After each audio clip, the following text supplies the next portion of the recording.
dos alicerces da história, é muito bom ter você aqui. Vamos nessa, continuidade legal aqui das nossas aulas, Simulado do Brasil, o segundo simulado aqui no canal, e a gente vai falar sobre as capitanias hereditárias, o governo geral e a interiorização. Nisso tudo a gente vai dar um pluzinho ali, um bônus falando sobre a sociedade colonial, beleza? Não se esqueça, a gente não está de férias, uma quarentena é fundamental, continue estudando, seja qual for o seu objetivo. Então vamos nessa. Galera, quero te ajudar aí ao máximo. Questão 1. É um texto aí sobre a escravidão. A escravidão, você sabe, a coisa mais marcante na nossa história até hoje, que marca definitivamente o que é o Brasil de hoje, é a escravidão. Nada é mais importante. Se alguém te perguntar algum dia o que é mais importante, você vai saber que é a escravidão. Então vamos nessa. Os escravos são as mãos e os pés do senhor de engenho, porque sem eles no Brasil não é possível fazer, conservar e aumentar fazenda. O Antonil, nesse importante livro dele de 1711, ele vai relatar vários aspectos e vai falar muito sobre esse trabalho escravo. A escravidão que no Brasil está inserida a partir do início da colonização já, a gente sai do período pré-colonial, onde o contato, de certa forma, era amistoso com os indígenas, com os nativos do território, e aí o europeu, a partir de 1530, em 1531, efetivamente, tem o Martim Afonso já fazendo a sua forte entrada no nosso litoral, e a gente tem o início de uma escravização. A escravização que primeiro recai sobre os nativos, e por 3 grandes motivos ela acaba ganhando uma nova tônica. A escravidão no Brasil ela tem uma linhagem muito ligada primeiro aos nativos da terra, né, aos nossos indígenas, e depois passam a importar, sequestrar pessoas na África, trazendo essas pessoas para cá. Essas pessoas são escravizadas, isso é o mais correto de falar. A gente fala escravo, gente, porque a gente usa um termo geral, um termo genérico, que hoje costuma ser menos usado. O correto é que a pessoa foi escravizada, ela não nasceu escrava, exato? Então a gente diz que a pessoa foi feita de escrava. Então, se ela foi feita escrava, ela foi escravizada. Então, escravidão é uma condição da pessoa a partir não de uma naturalidade daquilo. Ou seja, é mais correto falar escravizado hoje. Mas a gente fala escravo em linhas gerais, tendo você isso na mente, vai te ajudar a entender.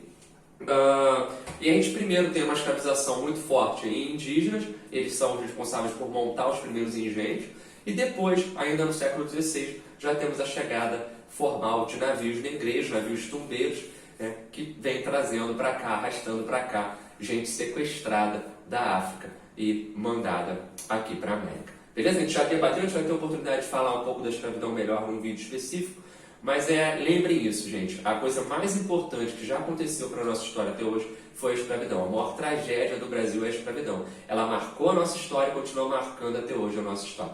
3 motivos fundamentais, como eu falei, para o escravo indígena não ser tão utilizado, apesar dele ter sido utilizado, é porque, primeiro, eles conheciam o território. Então, a partir do momento em que eles começam a ser escravizados, o indígena foge, corre, ele entra no território e se esconde com maior facilidade, começa a sumir indígena do litoral.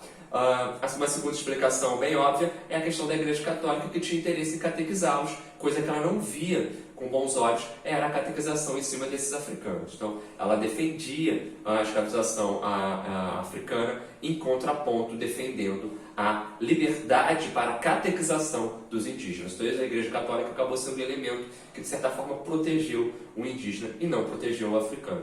A gente tem um outro ponto muito importante também, que é a questão dos lucros. Os altos lucros que vinham do tráfico de escravos acabou alimentando cada vez mais essa rede tão cruel que se colocava ali durante vários séculos. Foram grandes os mercadores de escravos, os traficantes de escravos.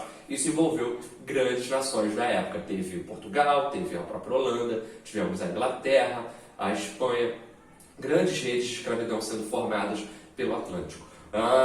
Inclusive, a gente não pode nunca esquecer que não podemos usar determinados pontos hoje de análise para essa questão da escravidão, porque esses pontos já são derrubados pela historiografia e passam a ser preconceituosos. Por exemplo, a gente durante muito tempo disse que a escravização indígena não ocorria tanto quanto a escravização africana, porque o indígena resistia. Então quando você fala que o indígena resiste à escravidão, que ele foge, você está abrindo brecha para pensar que o africano não resistia, então o africano não resiste. Gente, o africano resiste desde o primeiro momento em que ele é feito escravo e continua resistindo por várias e várias gerações. A gente nunca pode esquecer isso. Durante muito tempo também se explicou dizendo, esse trabalho aqui era feito por indígena, era feito por africano, porque o indígena não tinha força para fazer, né? Questão de força. Gente, não era também. O indígena era tão forte quanto o africano. Quando você fala que o africano fazia determinados trabalhos que o indígena não fazia, você está sendo preconceituoso porque você está dizendo que o africano ele não serve para pensar. O trabalho dele é um manual. O trabalho dele não é técnico, ou seja, não é de intelectualidade, é um trabalho técnico braçal. Isso é muito louco porque durante muito tempo foi assim que se explicou o fato de Portugal não utilizar mão de obra indígena tanto quanto se utilizou mão de obra africana no Brasil, beleza? Vamos nessa? Então, dando aqui continuidade, questão 1. Ela quer saber sobre a sociedade colonial em geral, né? Assinale a opção que, baseada na citação do jesuíta Antonil, justifica corretamente os fundamentos da sociedade colonial. A sociedade colonial se resumia ao mundo da Casa Grande e da Senzala, espaços fundamentais do mundo rural medido pelos engenhos açucareiros. Se resumia, gente, cuidado. Prova de história tem que ter muito cuidado nessa questão, né? Se resumia, né? Ou seja, se resumia, nunca, sempre, todo. Cuidado com esse tipo de expressão. B. O ideal de sociedade colonial, segundo os inacianos, é a de uma sociedade de missões, o que explica a crítica do jesuíta Antonil à escravidão. Gente, os inacianos são os membros da Companhia de Jesus, né, que foi fundada por Inácio de Loyola. Então, os jesuítas são chamados de inacianos.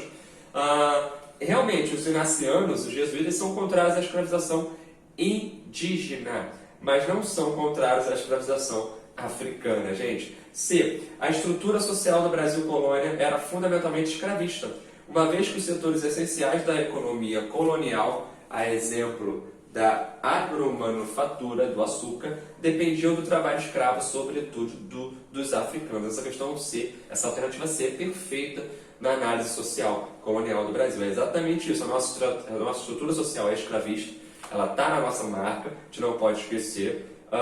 E os setores essenciais da colônia têm um trabalho de mão de obra negra escrava, primordialmente. Vamos ver a D, só para esse caso de consciência.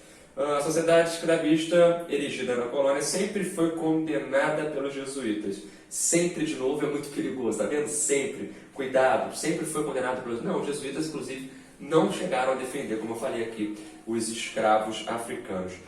A sociedade colonial possuía duas classes, senhores e escravos. Pelos antagonistas do latifúndio da fazenda mencionada por Antonil, né? Não, gente, não há antagonismo em latifúndio e fazenda, até porque as fazendas eram latifúndio e não existiam só duas classes. Elas eram as duas classes principais. O Brasil do açúcar ele era baseado nesse sistema, onde o senhor de engenho ocupava o topo, pouca gente ocupava o meio da pirâmide e muita gente ocupava a base da pirâmide. Galera, questão 2, vamos lá? As expedições chamadas de entradas e bandeiras tinham como objetivo a procura de riquezas minerais ou a caça ao índio para escravizá-los e vendê-los no litoral. O papel histórico das entradas e bandeiras pode ser assim resumido. Gente, volta aqui, olha só, preste atenção. Então aqui, 3 grandes atividades que vão ser fundamentais para a nossa interiorização, que é para o Brasil ganhar um contorno geográfico maior. Então a gente tem a pecuária, que vai se desenvolver a partir do Nordeste, ganhando corpo para a parte central do Nordeste.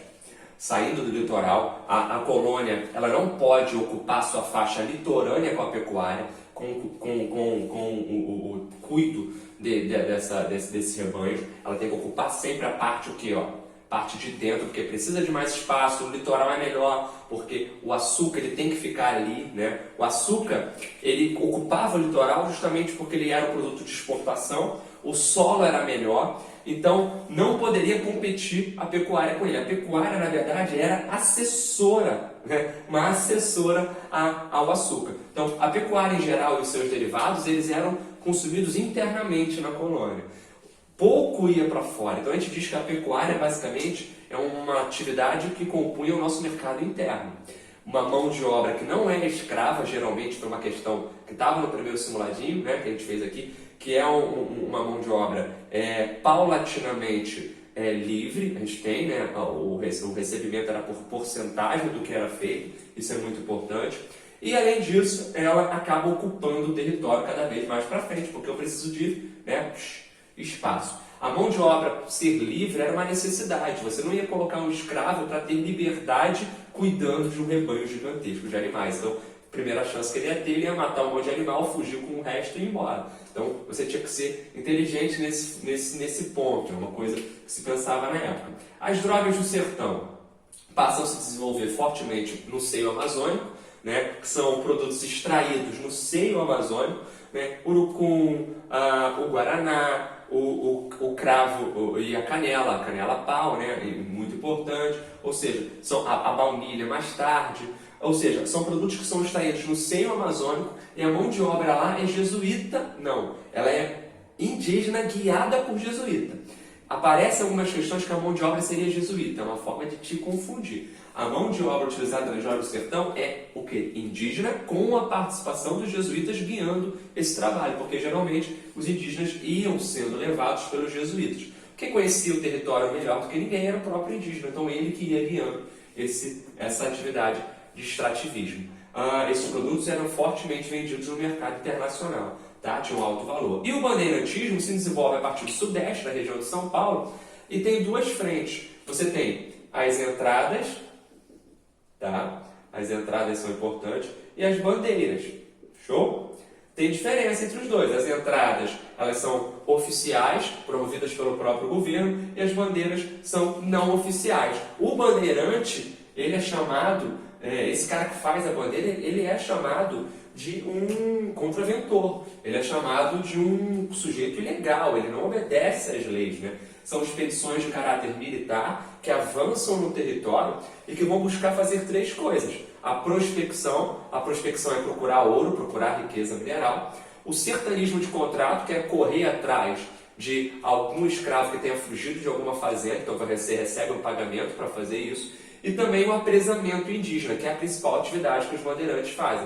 E que é o apresamento indígena? Eu ia atrás desse indígena que está na sua aldeia ou até mesmo na sua missão, tranquilão. Eu vou entrar saqueando essa aldeia, saqueando essa missão, eu vou prender esse indígena para levá-lo como escravo, para vendê-lo no mercado paralelo, no mercado informal na colônia. Isso acontecia constantemente. Então, os bandeirantes, você deve ter ouvido falar, né? Raposo Tavares, Fernão Dias, Anhanguera, são vários, o Borba Gato, são vários as figuras que estão compondo o bandeirantismo. Tem um debate muito grande se eles são heróis ou se eles são vilões, então há uma coisa bem interessante aqui nesse debate.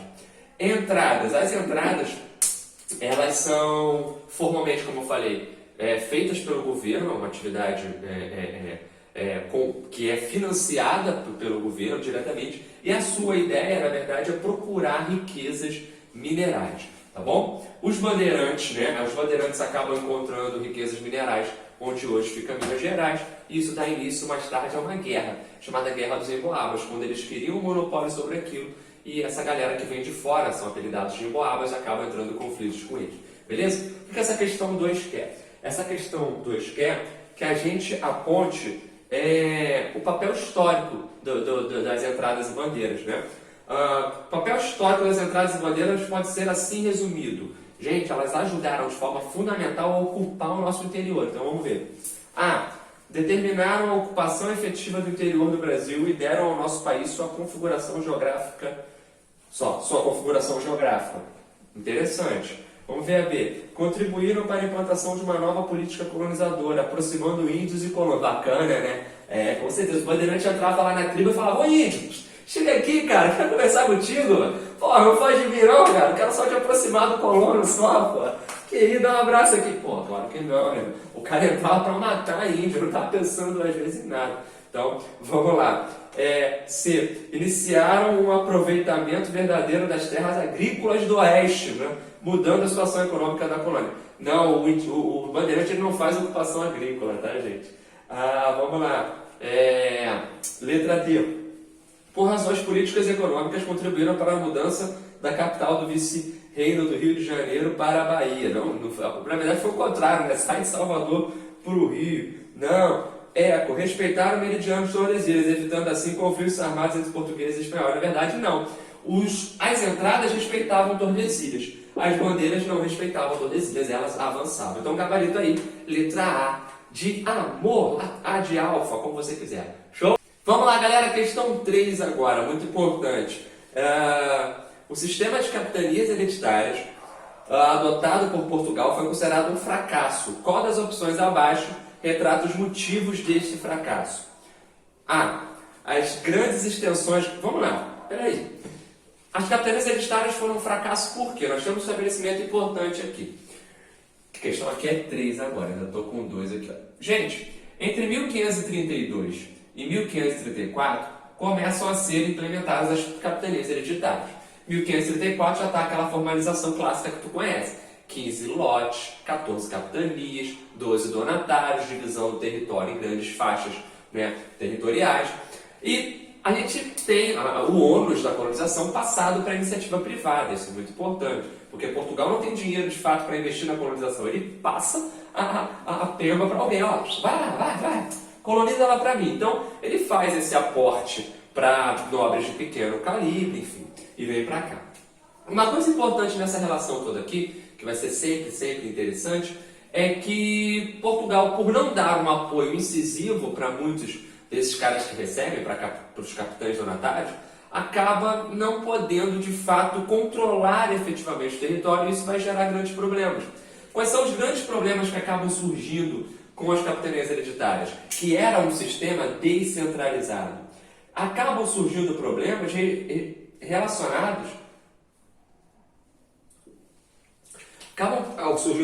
relacionados justamente à estrutura da colonização. Você tinha má administração dos donatários, dificuldade de comunicação entre as capitanias, dificuldade de colonização da capitania com a metrópole, ataques indígenas, ataques estrangeiros ao território. Muito capitão donatário recebeu aquele lote ali, nem veio para cá, nem se interessou de fato em vir para cá. Doação de sesmarias era um direito, mas a doação de sesmarias também gerava um problema. Pouca gente queria sesmaria aqui. O território era inóspito, como é que você ia avançando? Então, foram felizes aqueles capitães donatários que conseguiram amenizar as relações com os indígenas, conseguiram evitar invasões estrangeiras de maior força. Então, isso foi bem interessante. Destaque para as capitanias hereditárias ficaram com o Pernambuco e com o São Vicente. Isso é muito importante, tá? Então, vamos nessa. Galera, questão 3 aí. Letra A, ele quer saber quais foram os motivos do fracasso das capitanias. A. As grandes extensões das capitanias, os ataques indígenas, a escassez de recursos para o investimento e o consequente abandono de muitas terras que nem chegaram a serem empossadas por seus respectivos donatários. Essa questão da alternativa A é linda, gente, linda. B. A disputa por terras entre os diversos donatários interessados em assumir cada vez mais espaço. Não.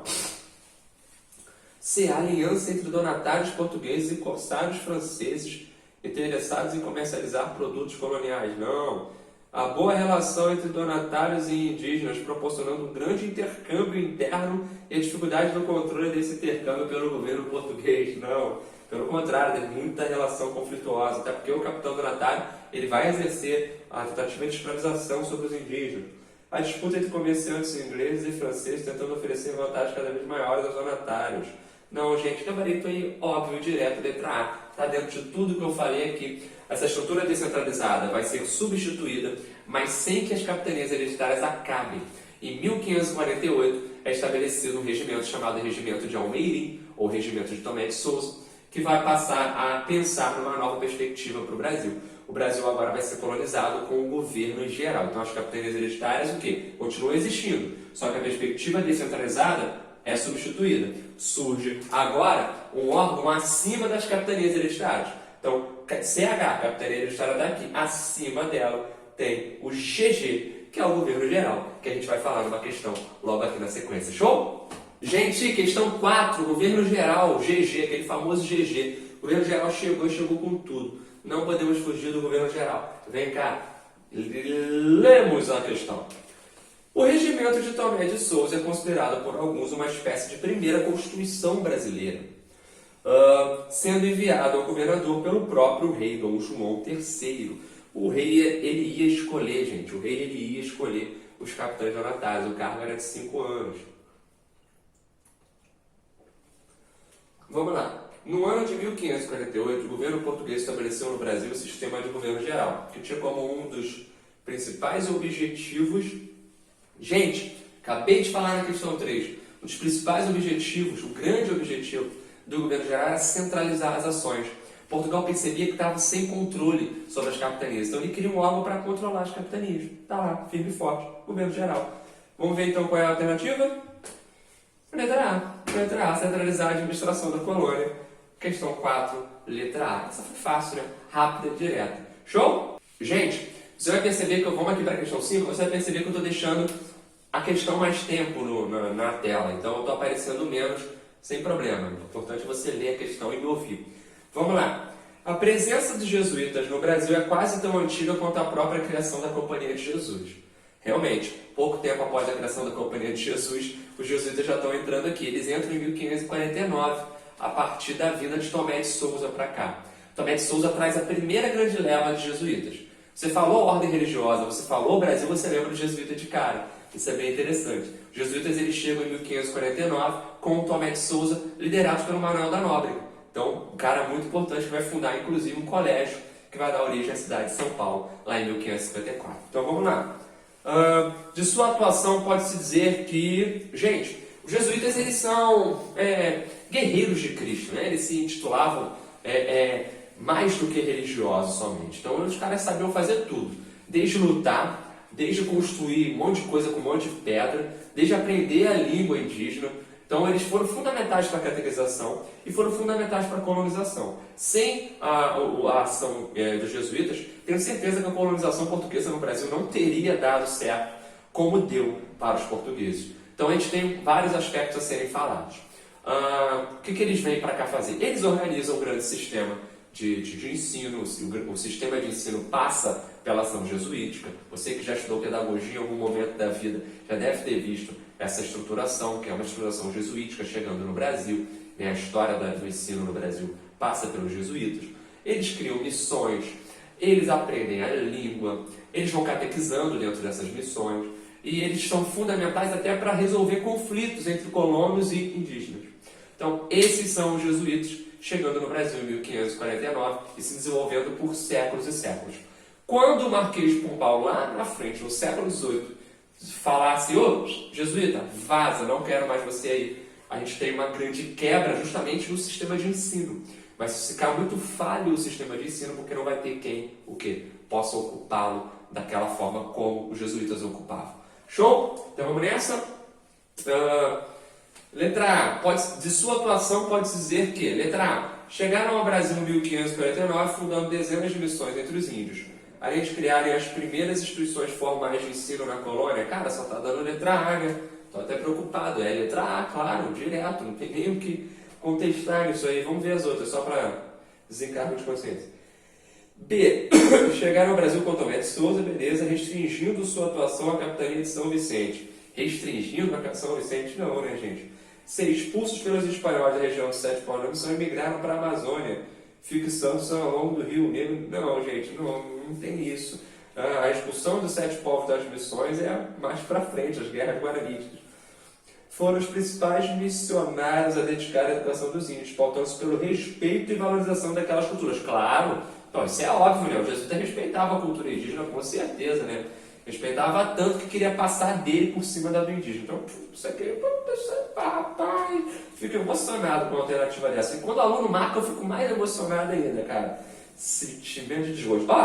Eco, sua defesa da abolição da escravidão acabou por colocar em oposição à coroa portuguesa, sendo expulso o Marquês de Pombal. Gente, por favor, né? Você viu agora há pouco, você estudou no Alicerce, você sabe que o jesuíta ele não era contrário à escravização. Ele só queria defender o indígena para que ele pudesse catequizá-lo. Realmente, escravização sobre os indígenas, não. Mas sobre os africanos, manda ver, filho, vai fundo. Então, por favor, gabarito é letra A, mais um gabarito letra A, para a gente comemorar. Vamos lá? Show? Vamos para a questão 6? Verdadeiro, falso, verdadeiro, falso, verdadeiro, falso, verdadeiro, falso, loucura. Vamos lá. A expansão territorial no Brasil teve várias formas e direções. Novamente, falando da interiorização, vamos nessa. Sobre essa expansão, assinale com V as afirmativas verdadeiras e com F as falsas. Vamos lá. Primeira, a conquista do sertão nordestino teve como principal impulso a criação do gado direcionada para o mercado interno da colônia. Perfeito. Show de bola. Conquista do sertão é com gado. V. A ocupação da área norte teve como componente estratégico os interesses dos portugueses e seus aliados ingleses no controle do mercado de couro. Aliado inglês no mercado de couro? Não, gente, falso. O expansionismo na área sul teve como principal motivação a extração de recursos naturais, principalmente as drogas do sertão. Perfeito! Só que não é sul, né, cara? É no norte, então tá falso. Não foi no sul que as joias do sertão foram retiradas, lá de dentro. Inclusive, sertão significa isso, né? Interior. Não é droga. E também droga não é porque é ilegal, ilícito. Droga é qualquer substância. Vamos lá. Então, é verdadeiro, falso, falso. Aí a gente já pode até matar, né? Mas vamos só conferir. Para ser letra B, a última tem que ser verdadeira. Vamos ver. A expansão para o interior das áreas centro-sul e centro-oeste teve como estímulos a busca por metais e pedras preciosas e a caça aos índios para sua utilização como mão de obra. Você voou baixo, o gabarito aí, letra B. Verdadeiro? Falso? Falso? Verdadeiro. Show? Tranquilo? Tamo junto. Galera, questão 7 para finalizar. E antes de fazer a questão 7, mandar um abraço especial para o meu parceiro Maranhão. Maranhão saiu lá de Açailândia, na divisa com o Pará. No Maranhão, na divisa com o Pará. E veio estudar com a gente no curso 01 em Nova Iguaçu. O cara saiu do Pará, do Maranhão, na divisa com o Pará e veio para Nova Iguaçu. Sua passagem por aqui foi muito importante, Maranhão. Tá aqui no meu coração. Tamo junto, meu garoto. Infelizmente teve que voltar por conta da quarentena, não dá mais para ficar aqui. A gente não sabe o que vai acontecer com o concurso da ESA, né? Mas tenho certeza que você está vendo esse vídeo. Forte abraço, meu garoto. Continue estudando aí. Gente, vamos lá. Gabarito aí. Vamos buscar o gabarito da questão 7. Gente, desde o início do século XVIII, a extensão geográfica da colônia nada mais tinha a ver com a incerta linha de Tordesilhas. A fisionomia territorial do Brasil já se aproximava bastante da atual. Boris Fausto, História Concisa do Brasil. Cara, na moral, cadê? Eu tenho o livro do Boris Fausto, cara, eu amo o Boris Fausto. O Boris Fausto é muito brabo. Olha só a bíbliazinha dele, ó. Brabo. Vamos lá. Foram contribuições decisivas para a ampliação dos domínios territoriais portugueses na América. Vamos lá. O que foi fundamental para a ampliação do domínio territorial? Você já teve essa aula aqui no início do vídeo, então vamos lá. Produção cafeira, engenho de açúcar, café só com o Brasil independente, regência e segundo reinado. Açúcar é no litoral, não é? A triticultura nordestina e o tráfico negreiro. Não, gente, não. As bandeiras paulistas e a criação de gado. Opa, interessante. D. A fabricação de algodão do Ceará e as entradas. Opa. Quer dizer que as entradas e a fabricação de algodão tem isso? Será? Pensa aí no que tu marcaria de importante. Não tem como você, né, falar de entrada a partir do algodão do Ceará, né? Pelo amor de Deus, né, gente? Eco. A extração da borracha é a navegação de cabotagem. A navegação de cabotagem é aquela que vai, circulando, olhando sempre para o continente, nunca perdendo o continente de vista. A extração de borracha também é lá para frente, né? Fim do segundo reinado, período da Primeira República. Não, gente. Então o que tu marcaria aí? Café, não. O trigo no Nordeste, não, né? A triticultura, não tem nada a ver com o trigo. Bandeira paulista de criação de gado? Bandeira paulista de criação de gado. Gabarito da 7.